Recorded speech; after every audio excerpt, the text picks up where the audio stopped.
Hello दोस्तों, स्वागत है आपका अपना ही चैनल गुरु मंत्रा पर। आज हम लोग सीडीपी की कुछ पीवाईक्यू लाए हैं, यानी मतलब पेपर 1 पेपर 2 दोनों में ही मतलब ये सवाल पूछा जाएगा। बहुत इम्पोर्टेंट क्वेश्चन है, पूछा हुआ क्वेश्चन है। ठीक है, तो आज हम लोग जो मतलब पीवाईक्यू 2011 से लेकर 24 तक जितना था उसका मिक्स क्वेश्चन था, तो वहाँ से उठा के लाए हैं। अब देखेंगे कि कैसा क्वेश्चन आता है ना, स्टेट में किस प्रकार का क्वेश्चन आता है, कैसे उसको हल किया जाता है। ठीक है, तो आज का जो पहला क्वेश्चन हुआ, तो आज का पहला क्वेश्चन कहता है कि समावेशी शिक्षा किस पर बल देती है। आपका क्वेश्चन है कि समावेशी शिक्षा किस पर बल देती है। आपके पास 4 विकल्प है: छात्र की क्षमता को बढ़ाने पर, या अब सीखने में कमियों के रूप में देखने पर, या शैक्षणिक प्रदर्शन के आधार पर संज्ञानात्मक कौशल के आकलन पर, या प्रत्येक बच्चों के सीखने और मूल्यांकन के समान मापदंड निर्धारित करने पर। तो समावेशी शिक्षा किस पर बल देती है? तो देखो, समावेशी शिक्षा कभी भी बच्चे के मानदंड निर्धारित नहीं करना है। ठीक है, तो ये बिल्कुल नेगेटिव वर्ड है, तो ये तो होगा नहीं कभी, ये तो कट गया, तो ऑप्शन डी हम काट दिए। ठीक है, चलिए ऑप्शन सी को देखते हैं, शैक्षणिक प्रदर्शन। देखो, प्रदर्शन है शब्द भी नेगेटिव आता है कहीं कहीं। ठीक है, तो अभी फिलहाल के लिए ये भी क्या है, गलत माना जाएगा, क्योंकि यहाँ पर संज्ञानात्मक कौशल का आकलन, हम जब आकलन करते हैं ना, तो मतलब सारी चीज़ों का आकलन करते हैं, तो सिर्फ संज्ञानात्मक का ही नहीं, गत्यात्मक का भी करते हैं। सीखने में कमियों के रूप में देखने पर, क्या समावेशी शिक्षा यही कहता है कि जो बालक नहीं सीखता है, यानी सीखने में कमियों के रूप में देखने पर, तो ये भी नहीं है। तो ऑप्शन नंबर ए हुआ जो बिल्कुल सही है, क्षमता की यानी छात्र की क्षमता को बढ़ाने पर, यही है समावेशी शिक्षा। ठीक है, तो ऑप्शन नंबर ए जो है अपना बिल्कुल सही हो जाएगा। ठीक है, तो चलिए चलते हैं क्वेश्चन नंबर 2, है ना। देखो, अगला क्वेश्चन कहता है लॉरेंस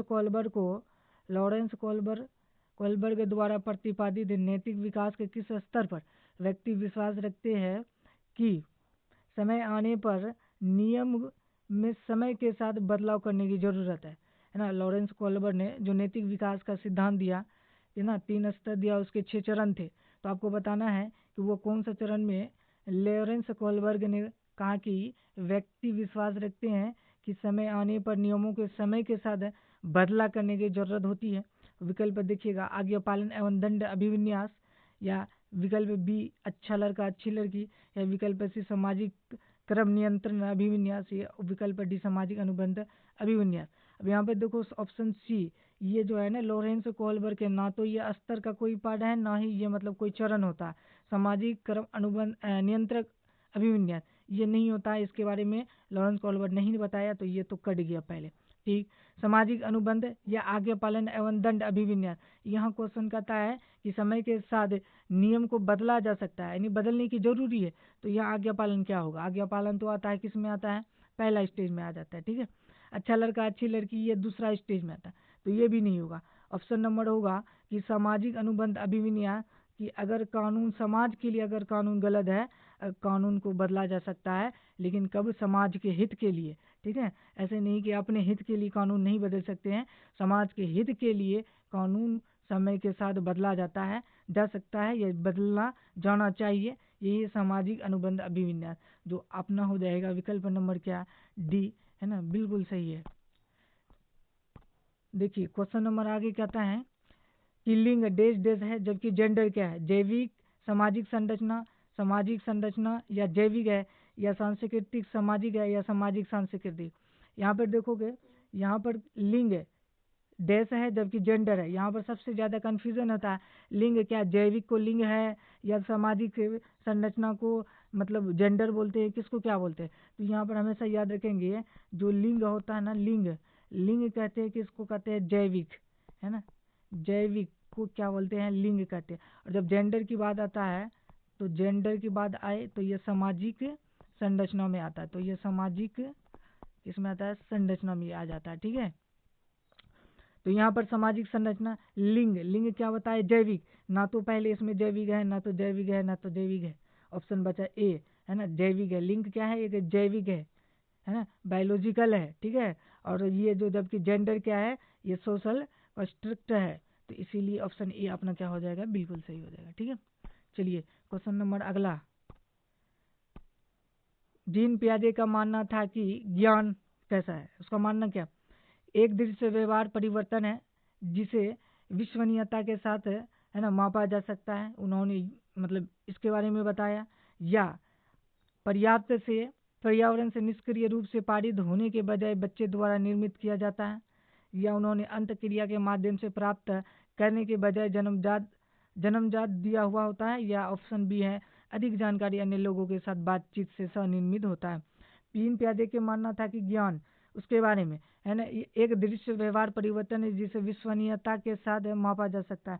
नहीं मापा जा सकता है, कुछ हद तक ही माप सकते हैं, विश्वसनीयता के मतलब के साथ नहीं मापा जाता कि हाँ मतलब ऐसा है तो ऐसा ही है, ये गलत हो गया। ऑप्शन नंबर बी, पर्यावरण से निष्क्रिय रूप से पारित होने के बजाय बच्चे द्वारा निर्मित किया जाता है, बिल्कुल सही। अब यहाँ पर देखो, यहाँ पर है ना लगेगा कि ये निष्क्रिय शब्द है तो गलत होगा, लेकिन नहीं, कहा था कि पर्यावरण से निष्क्रिय रूप से पारित होने के बजाय, मतलब निष्क्रिय होने के बजाय क्या होना चाहिए, सक्रिय आ जाएगा, बजाय बोला तो सक्रिय आ गया, बच्चे द्वारा निर्मित किया जाता है, बिल्कुल सही है। तो ऑप्शन नंबर बी अपना बिल्कुल सही हो जाएगा। तो ऑप्शन नंबर बी।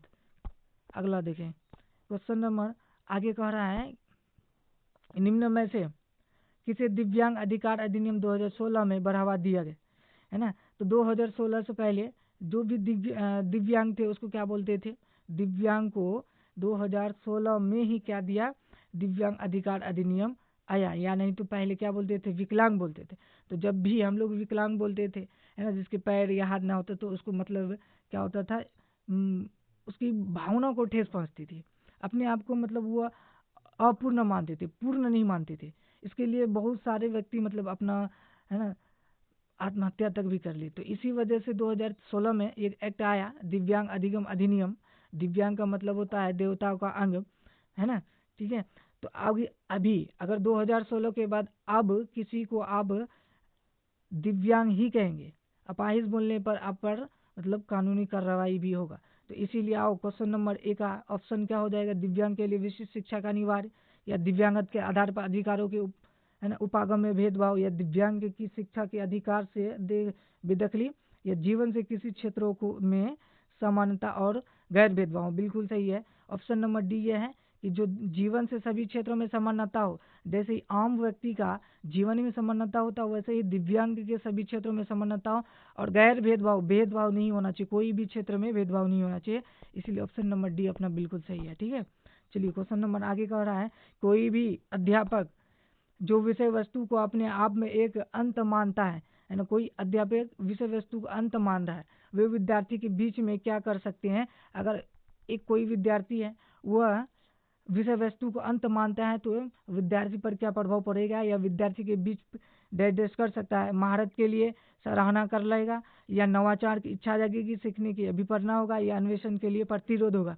अब जब भी हम सीखने को अंत कह देंगे, अगर सीखने को अंत मान लेंगे तो कहाँ से हम महारतन के लिए मतलब सराहना करेंगे, कहाँ से नवाचार इच्छा आएगा, कहाँ से सीखने की अभिप्रेरणा होगी, क्या हो जाएगा, अन्वेषण यानी खोजबीन करने के लिए प्रतिरोध यानी रुकावट आ जाएगी। तो इसीलिए ऑप्शन नंबर इसका डी जो है ये बिल्कुल सही हो जाएगा, ठीक है।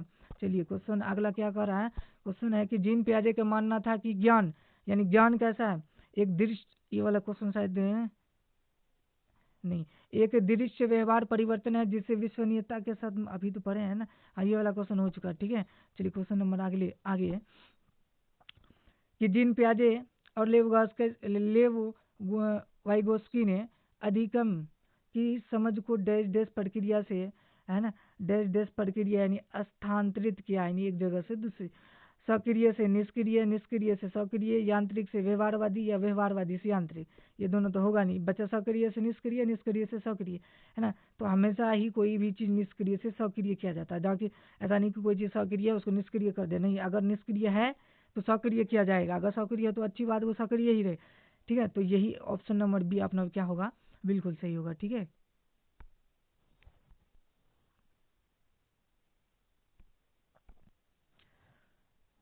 अगला क्वेश्चन, निम्नलिखित में से कौन सी जीन पियाजे के संज्ञानात्मक विकास के सिद्धांत की आलोचना, बताना है इसमें से जीन पियाजे की सिद्धांत का आलोचना कौन सा है। नंबर एक ऑप्शन है, बच्चों का विकास उनके सामाजिक सांस्कृतिक संदर्भ पर होता है, या बी बच्चे सक्रिय प्राणी होते हैं, या बच्चों को सोच वयस्क की सोच से गुणवत्ता रूप में भिन्न होती है, बच्चों का विकास वातावरण के साथ अंतःक्रिया करके होता है। इसमें क्या आलोचना हुआ, मतलब जीन पियाजे के जो संज्ञानात्मक विकास उन्होंने दिया था जीन पियाजे जी, तो यहाँ पर उसकी कौन ऐसी बातें हैं जिसके चलते क्या हुआ, आलोचना हुआ, किसका, जीन पियाजे का। तो विकल्प ए है कि बच्चों का विकास उसके सामाजिक सांस्कृतिक संदर्भ पर निर्भर करता है।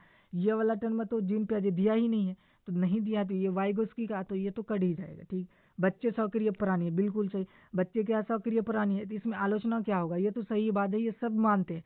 संज्ञानित विकास का सिद्धांत में सब मानते हैं कि बच्चे सक्रिय प्राणी है, तो यहाँ आलोचना की बात नहीं है, तो बी भी नहीं होगा। बच्चे की सोच वयस्क की सोच से गुणात्मक रूप में भिन्न होती है, बिल्कुल सही है, तो यहाँ पर आलोचना नहीं हुआ। जो बात सही है वो आलोचना नहीं हो सकता ना, तो ये तो बिल्कुल सही है, ये सब मानते हैं, तो ये बात भी सही है, तो ये गलत होगा।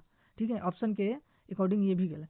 और डी कहता है कि बच्चों का विकास वातावरण के साथ अंत क्रिया करके होता है। हाँ, ये वाला जो है आलोचना इसी के चलते हुआ कि बच्चे की विकास वातावरण के साथ अंत क्रिया करके होता है, लेकिन संज्ञानात्मक विकास में जीन पियाजे जी ने इसको महत्व नहीं दिया। उन्होंने बच्चों का विकास वातावरण के साथ अंत क्रिया करके होता है, लेव वाइगोस्की ने महत्व दिया, ना कि जीन पियाजे ने। जीन पियाजे इसी बात में महत्व न होने देने के कारण इसकी क्या किया गया, आलोचना किया गया। ठीक है, तो इसीलिए ऑप्शन नंबर डी अपना बिल्कुल सही है। चलिए क्वेश्चन आगे करता है कि जीन पियाजे और लेव वाइगोस्की के सिद्धांतों में एक अंतर बताना है आपको, है ना। तो यानी जीन पियाजे और वाइगोस्की के बीच में एक प्रमुख अंतर क्या था। ऑप्शन ए यानी विकल्प ए है, पियाजे ने संज्ञानात्मक विकास में भाषा की भूमिका पर बल दिया। ठीक, वैगोस्की ने अपने अधिगम की आनुवांशिक क्षमता को प्राथमिक महत्व दिया। ठीक, वैगोस्की ने संज्ञानात्मक विकास में सांस्कृतिकता की भूमिका पर बल दिया, या पियाजे ने इस बात को महत्व दिया कि बच्चा अपने दम पर क्या कर सकते और साथ में, और वह समूह, और एक सेकेंड, और वह समकक्षों के साथ क्या कर सकता है। आपको बताना है ये 4 विकल्प में ऐसा कौन सा विकल्प है जो जीन पियाजे और वैगोस्की दोनों में अंतर बताता है। तो पियाजे ने संज्ञानात्मक विकास में भाषा की भूमिका पर बल दिया, बताइए। पियाजे ने दिया, भाषा पर बल नहीं दिया। वैगोस्की ने अधिगम के आनुवांशिक क्षमता को प्राथमिक महत्व दिया। वैगोस्की के संज्ञानात्मक विकास में संस्कृति की भूमिका पर बल है, बिल्कुल सही है। ऑप्शन नंबर सी क्या है, बिल्कुल सही हो जाएगा, ऑप्शन नंबर सी अपना बिल्कुल सही आंसर है। चलिए आगे कह रहा है कि अभिकथन दिया है और उसका तर्क दिया है कि अध्यापक को शिक्षण अधिगम सक्रिय प्रक्रिया में विद्यार्थी के लिए एक परियोजना कार्य बनाएंगे और समूह कार्य और चर्चा वाद विवाद को शामिल करना चाहिए, बिल्कुल सही है ना। क्योंकि एक अध्यापक का यही कर्म होता है कि विद्यार्थी के लिए परियोजना बनाना, कि विद्यार्थियों को कैसे सिखाया जाए, परियोजना बनाना है, समूह कार्य कराना है, चर्चा वाद विवाद में शामिल करना चाहिए। तो अभिकथन मेरा यानी बिल्कुल सही है। चलिए तर्क देखते हैं कि अधिगम विद्यार्थी के सामाजिक और सांस्कृतिक संदर्भ से स्वतंत्र होता है। नहीं, देखो स्वतंत्र मतलब अलग हो जाना। क्या हम मतलब अपने समाज और संस्कृति से अलग होकर सीखते हैं, नहीं सीखते हैं ना। स्वतंत्र का मतलब ही होता है अलग होना। तो ये कहता है कि अधिगम, अधिगम मतलब सीखना। क्या विद्यार्थी जो सीखते हैं वो सामाजिक और संस्कृति से अलग होकर सीखते हैं, नहीं सीखते हैं। वे संस्कृति से अंत क्रिया करके सीखते हैं, समाज से अंत क्रिया करके सीखते हैं। इसीलिए तर्क गलत है, यानी मतलब अभिकथन सही है, तर्क गलत है। तो ऑप्शन नंबर में दिया है ए सही है, लेकिन आर गलत है। ऑप्शन नंबर सी अपना बिल्कुल सही आंसर है। ठीक है, चलिए आगे देखते हैं। आगे क्वेश्चन है कि निम्नलिखित में से कौन सी पियाजे के संज्ञानात्मक विकास के सिद्धांत के लिए, है ना, विकास के सिद्धांत के लिए आवश्यक है। वह संज्ञानात्मक विकास में भाषा की भूमिका पर अत्यधिक बल देता है। किसके बारे में देख रहे हैं, पियाजे के। तो वह संज्ञानात्मक विकास में भाषा की भूमिका पर बल देता है, या वह संज्ञानात्मक विकास में व्यक्तिगत भिन्नता को ध्यान में नहीं रखता, या डी में इसी में है, वह संज्ञानात्मक विकास में जैविक कारकों की भूमिका को ध्यान में नहीं रखते, या वह संज्ञानात्मक विकास पर सांस्कृतिक और सामाजिक कारकों के प्रभाव को ध्यान में नहीं रखता। तो जीन पियाजे संज्ञानात्मक विकास के कौन सा है, वह संज्ञानात्मक विकास की भाषा में भूमिका पर अत्यधिक बल देता नहीं, ये तो वैगोस्की, ये तो गलत होगा। वह संज्ञानात्मक विकास में व्यक्तिगत भिन्नताओं को ध्यान में नहीं रखता है, तो ये भी गलत है। वह संज्ञानात्मक विकास में जैविक कारकों की भूमिका ध्यान में नहीं रखता, तो ये भी गलत है। वह संज्ञानात्मक विकास पर संस्कृति और समाज को कारकों के प्रभाव को, है ना, ध्यान में नहीं रखता, बिल्कुल सही है ना। जीन पियाजे जी ने, ठीक है, इसी को नकार दिया। उन्होंने सांस्कृतिक और सामाजिक के से जो प्रभाव बालक पर पड़ते हैं इसको उन्होंने नकार दिया। तो यही वाला ऑप्शन क्या अपना बिल्कुल सही हो जाएगा। ठीक है, तो ऑप्शन नंबर डी अपना सही है। चलिए आगे आगे देखिए, क्वेश्चन है कि निम्नलिखित में से कौन सी पियाजे के संज्ञानात्मक विकास के लिए के सिद्धांत की वह संज्ञानात्मक विकास में भाषा की भूमिका पर अत्यधिक बल देता है। ये तो वही वाला क्वेश्चन हो गया। चलिए आगे देखते हैं, तो वही क्वेश्चन, ठीक है। पियाजे के अनुसार गुणात्मक रूप से 4 विभिन्न अवस्थाएं क्या करता है? पियाजे के अनुसार जो गुणात्मक रूप से 4 विभिन्न अवस्थाएं दुनिया की विभिन्न संस्कृतियों में व्यापक रूप से भिन्न होती है।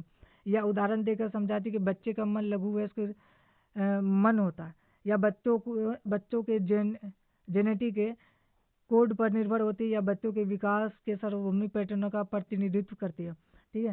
तो ये इसका जो ऑप्शन होगा, ऑप्शन नंबर 4 बिल्कुल सही है अपना, यानी ऑप्शन नंबर डी एकदम सही हो जाएगा। चलिए आगे देखो, दिया है कि अभिकथन मनुष्य अपने पूरे जीवन काल में, है ना, गत्यात्मक और संज्ञानात्मक क्षेत्रों में नई चीजें सीखने और उसे याद रखने में क्या सक्षम होते हैं। तो बिल्कुल सही है। मनुष्य, है ना, जीवन से लेकर अंतिम तक, यानी मरने, है ना, तक वह कुछ न कुछ सीखते रहते हैं और वह अपने संज्ञान में कुछ न कुछ याद रखे रहते हैं। तो ऑप्शन जो कथन ए है ये सही है। कारक देखो, गंभीर रूप से वंचित बचपन के परिणाम को बाद के वर्षों में आसानी से, है ना, बदला जा सकता है। क्या ये सही है या गलत? बिल्कुल गलत होगा, क्योंकि कोई भी बालक अगर गंभीर रूप से वंचित है और उसको बाद के वर्षों में आसानी से नहीं बदल सकते, इसमें कठिनाई आती है, ठीक है। अगर आप कोई भी शब्द का उच्चारण अगर गलत कर दिए हैं तो उस उच्चारण का, है ना, शुद्ध करने के लिए आपको टाइम लगता है, लेकिन वहीं पर अगर उच्चारण नहीं आता है तो शुद्ध करने के लिए फौरन कुछ टाइम लगेगा, लेकिन गलत से सही करने में टाइम लगता है। तो वही बात यहाँ है कि गंभीर रूप से कोई बच्चा अगर वंचित है, कोई बालक, ऐसा बालक जिसको अच्छे वातावरण नहीं मिला, अच्छे वातावरण नहीं मिलने के कारण, है ना, उसका मतलब अच्छे वातावरण से वंचित रहा, तो क्या उसको मतलब बाद में, यानी कई वर्ष के बाद उसे आसानी से वातावरण से जोड़ा सकता है या वातावरण से उसे बदला जा सकता है? तो बदला जा सकता है, लेकिन आसानी से नहीं। इसीलिए ऑप्शन नंबर, यानी कारण गलत होगा। तर्क अभिकथन सही है और कारण गलत है। ऑप्शन नंबर डी में है कि ए सही है और आर गलत होगा। ए सत्य है लेकिन आर असत्य, ऑप्शन नंबर सी में दिया हुआ, ठीक है। तो ऑप्शन नंबर सी अपना बिल्कुल सही आंसर है। चलिए आगे देखिए, आगे कहता है कि मध्य विद्यालय की शिक्षा में छात्रों के बीच प्रतिस्पर्धा को क्या करना चाहिए? मध्य विद्यालय की कक्षा में छात्रों के बीच प्रतिस्पर्धा को प्रोत्साहित किया जाना चाहिए, क्योंकि विजेता और हारे हुए रचनात्मक रूप से सीखने नामकीकरण उनके लिए प्रेरित है, या नज़रअंदाज किया जाना चाहिए और छात्रों को यह तय करने के लिए छूट दिया जाना चाहिए कि वे प्रतिस्पर्धा करना चाहते हैं, या तो प्रोत्साहित किया जाना चाहिए कि क्योंकि यह छात्रों के प्रतिस्पर्धा बाजार आधारित विश्व में शामिल होने के लिए तैयार करता है, या हतोत्साहित किया जाना चाहिए क्योंकि यह छात्रों के बीच तनाव, चिंता को बढ़ावा देती है, या संज्ञानात्मक विकास में बाधा डालती है। तो ऑप्शन नंबर डी बिल्कुल सही है कि आपके विद्यालय, मध्य विद्यालय की कक्षा में छात्रों के बीच प्रतिस्पर्धा को क्या करना है हमको, है ना, प्रतिस्पर्धा नहीं कराना है, ठीक है। क्योंकि प्रतिस्पर्धा, क्योंकि प्रत्येक बच्चा, प्रत्येक बालक भिन्न है, तो प्रत्येक बालक अगर भिन्न है तो एक दूसरे के से कंपटीशन नहीं किया जा सकता। तो इसीलिए कहते हैं जो प्रतिस्पर्धा, जो ये शब्द है, उसे हतोत्साहित करे किया जाना चाहिए, क्योंकि अगर आप प्रतिस्पर्धा करते हैं तो यहाँ छात्रों के बीच तनाव आता है, चिंता को बढ़ावा देता है और संज्ञानात्मक विकास में बाधा डालता है। तो इसीलिए डी ऑप्शन अपना सही है, ठीक है। चलिए आगे क्या है क्वेश्चन, आगे कहता है कि वही क्वेश्चन को रिपीट हो गया, ठीक है। चलिए आज यही तो रहने देते हैं, मिलते हैं अगली वीडियो में, ठीक है। तो वीडियो अगर अच्छा लगे तो लाइक, कमेंट और सब्सक्राइब जरूर कीजिएगा, ठीक है, क्योंकि हम ऐसे ही वीडियो रोज लाते रहे आपके लिए, क्योंकि आधा घंटा के वीडियो बनाने के पीछे, है ना, घंटों 2 घंटों का मेहनत होता है, तब जाके एक वीडियो बनती है। तो इस चैनल को जरूर सब्सक्राइब करके रखें, क्योंकि जैसे ही हम यूट्यूब में क्लास लेंगे नोटिफिकेशन आपके पास तुरंत पहुंच जाएगा, ठीक है। जय हिंद।